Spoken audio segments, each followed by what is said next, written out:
because we aren't good at math, we have an addition.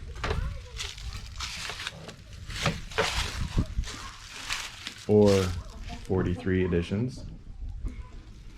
We got some more chickens. So we're gonna put them in the coop.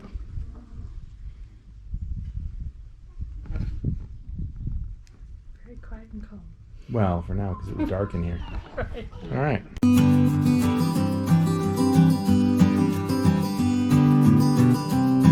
Hello and welcome back to our sustainable journey. This is Steve. So there was an accident this week. We'll show you the damage in just a second. Everyone is okay. That's the important thing. Everyone was being safe, technically. Seatbelts and whatnot. One of the children took the side-by-side and crashed it into the shed. Caused a whole bunch of damage. We'll show you that now. Some damage there. Some damage here. You see the foundation.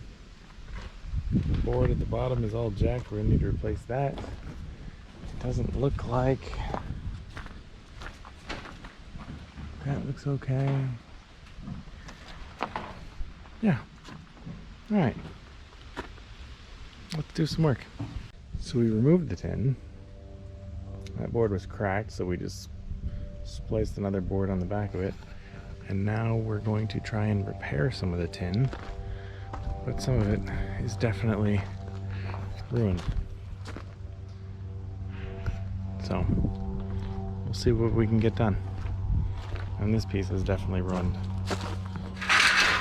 But we have a replacement because there were some spare parts that were here when we bought the place. So this is more than enough. I just need to cut it down and then we can use that one. And with a little bit of ingenuity, we have replaced this wall. Now, fixing that is not gonna happen. Yeah, it's just plastic and whatnot. Awesome. But the important thing is everyone is okay. So aside from that, let's talk about other updates that happened this week on the farm. I'll take you outside and show you some of that stuff now. We picked up a new toy. Not a toy really, but a new piece of equipment here on the farm to help us get feed for the chickens, because right now they go through, let's say 50 plus pounds a week, or I'm sorry, 50 plus pounds a day, and that gets to be quite a bit when you're hauling 50-pound bags. So we got a gravity wagon. So I'll show you how this thing works. This holds a few hundred bushels, probably a few tons of feed. As you can see, I am roughly 6 feet tall. So this thing's probably 8 feet tall and pretty sizable. And so, open it. What happens is they load the top, the feed comes out the bottom, and then we just put it into buckets at the bottom here, and then we'll be able to grab a couple 1,000 pounds of feed instead of these individual 50-pound bags. It'll be a lot easier, and it's on wheels, so we can roll it around to where we need it in the pasture, to wherever the chickens are. And so another reason, Gypsy's hungry.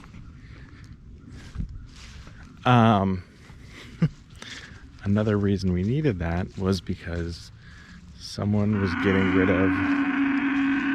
of some chickens, so we added 43 more chickens. So that brings our total to, I think we had 53, so we're at 96 right now, so 96 chickens.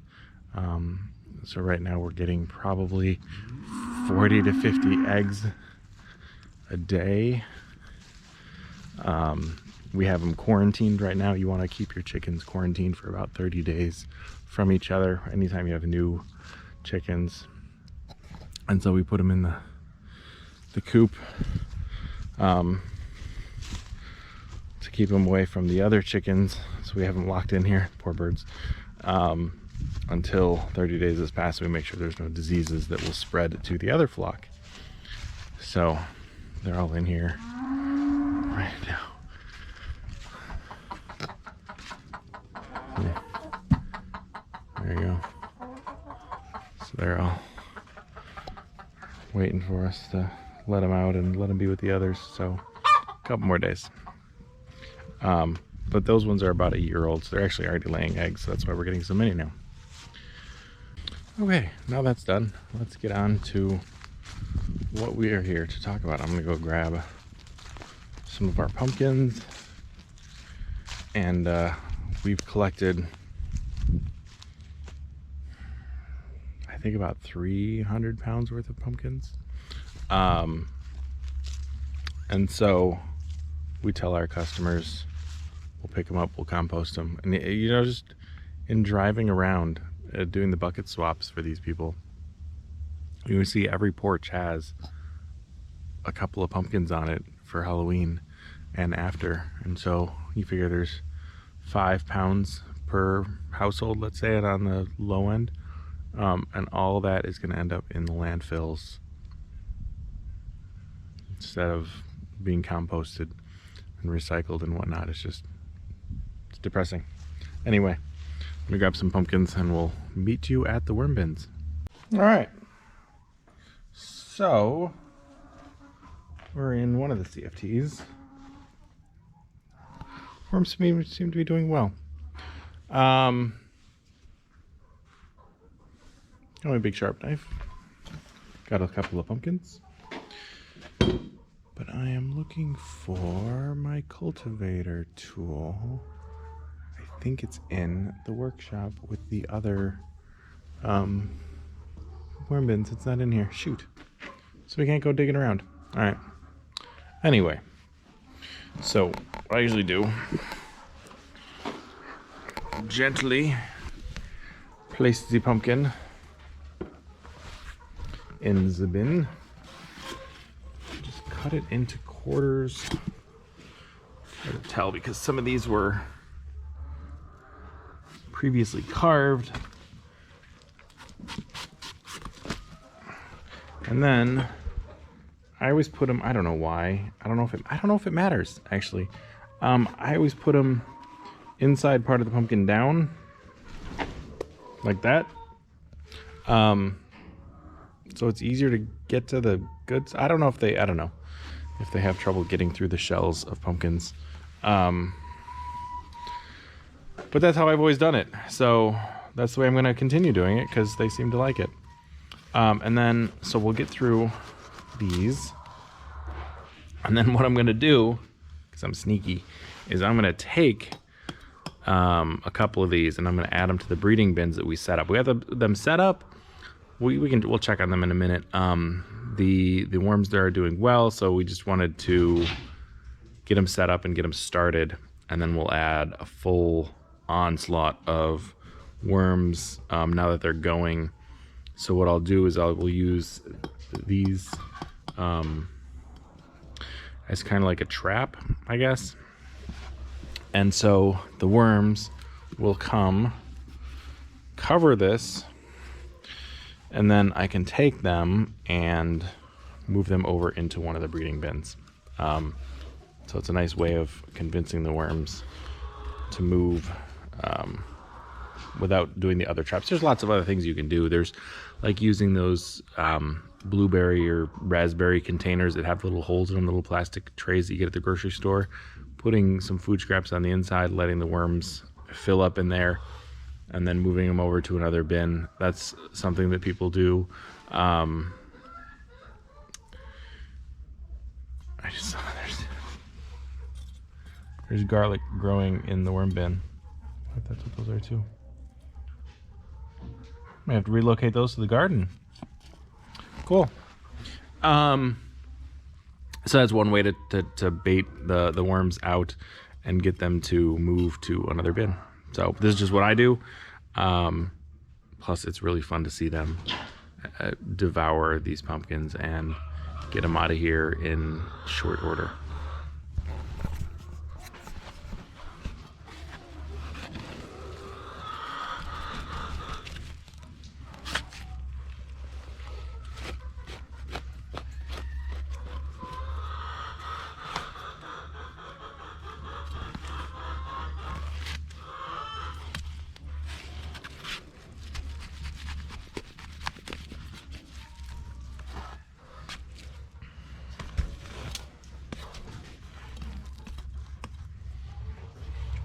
This one in half.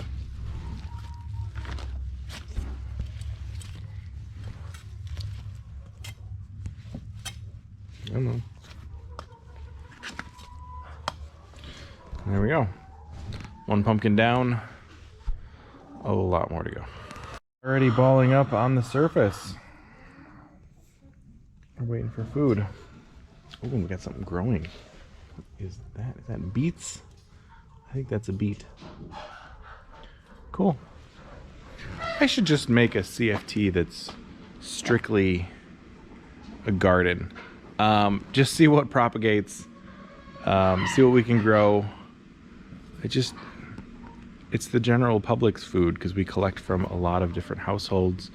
So I don't know if that's probably not good for food safety or whatnot, but I just think it's cool to see what propagates inside of a worm bin, because it's so low maintenance. You just pop it in there and it'll grow. So the worms take care of the rest and they fertilize it as it grows. Cool. All right, another one. And for the record, now that I played with those garlic cloves that were sprouting, all I can smell is garlic. So either I got some on me or this entire bin smells like garlic. So I hope you're happy. It's your fault. You made me grow veggies in here. All right, we'll get that out. That out.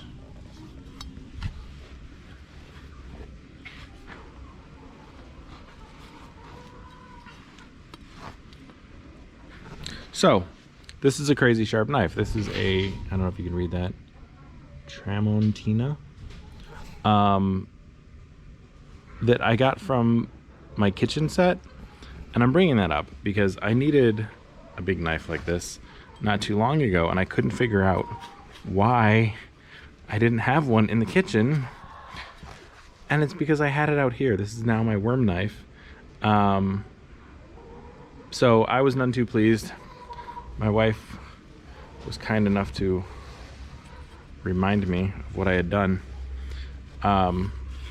So what I recommend doing is getting separate utensils for worm bins, so that you have plenty of them and you don't have to worry about missing kitchen utensils or an angry spouse. She wasn't angry because it's not a knife we use very often, but when you need it, it's like, oh man, now I need to buy a new one for the kitchen because the worms got the good one. So I guess I need to get a good one for the kitchen, really. There we go. Flip that over. Flip that over. Flip that over. Cut this one some more.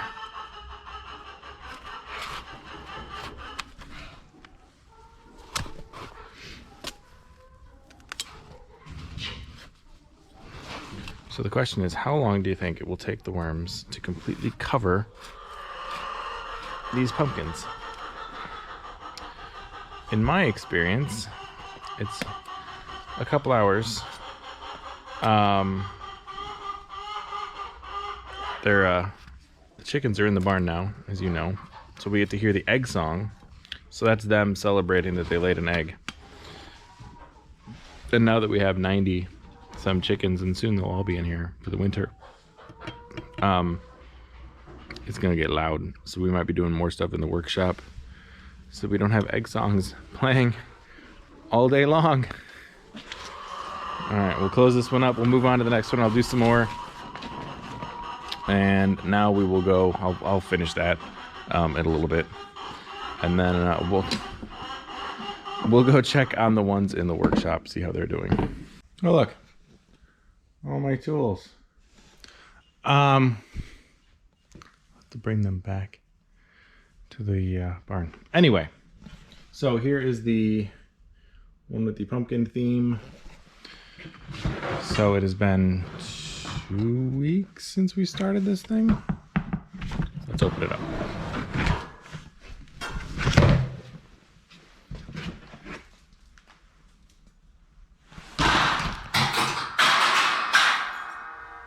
All right, so still moist. Worms are gonna be in here. Gonna get better lighting in here. It looks like this is really well mixed. Good. So what we're gonna do is we're gonna be adding probably tomorrow, maybe the next day, we'll add the stuff from the pumpkins. There they all are. They're all in the corner there. But they've been spreading out, getting everything situated for the next group that's going to come in and take over this bin.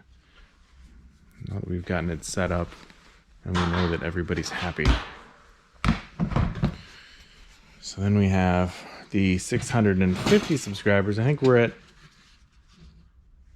677, I think, is the last time I checked. So cool, we're getting there. My goal is 1,000 by the end of the year. We'll see. All right, so same thing here. Nice and moist. Everything is keeping well. Oh, there's a little bit of moisture in that one. We'll have to pour that out. All right. Put that back. And last but not least, and all this stuff. So, at the beginning of the video, we talked about the little accident that happened over the weekend. And so we had to move everything out of the way. And so I told the kids, while my wife and I were fixing the walls of the barn, to just put everything in the workshop, get it out of the way. And so they got it out of the way, but now it's in the way here.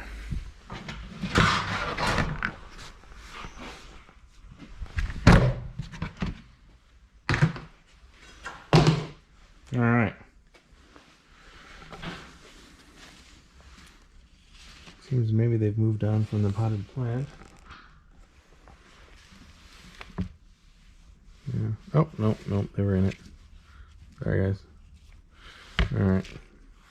Well, they're going to get a potted pumpkin. So putting something over the top, newspaper. For this big CFTs, we use both a newspaper and then, so we do newspaper and then we do on top of that plastic sheet, because we don't have lids for them, because you don't have lids for CFTs. I don't. And that keeps the moisture in, because you want to keep the moisture in, otherwise they will dry out like crazy. Especially, so if you remember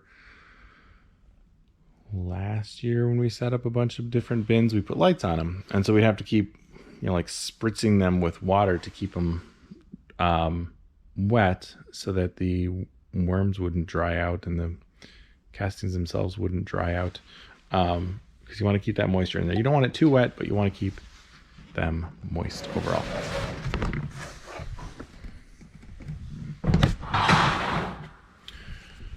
Okay, so I think that's everything that's happened this week. 43 new chickens, a new gravity wagon so that we could feed all of the chickens. A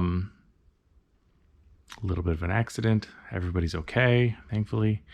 A little bit of dent repair that we had to do, but it worked out. And then we got to feed the worms some pumpkins, and so we'll see how many get on there, and I'll probably show that next week. How many worms we pull out of the, I'll definitely do it because we'll be checking on the breeding ones. How many worms get pulled out of those bins so that we can get these ones filled up. And as far as the plastic see-through worm bin goes, I'm going to create 2, I think. One regular size, probably more like a 15-gallon, more like a fish tank almost.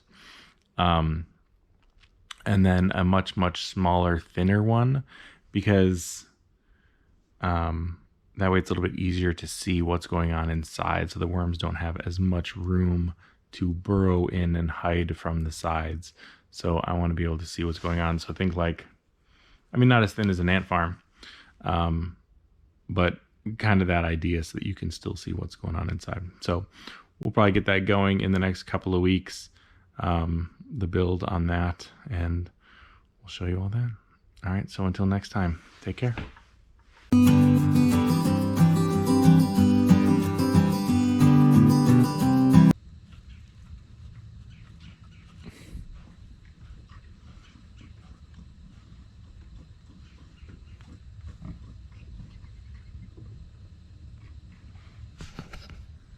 Mama can be pushy, but so can baby.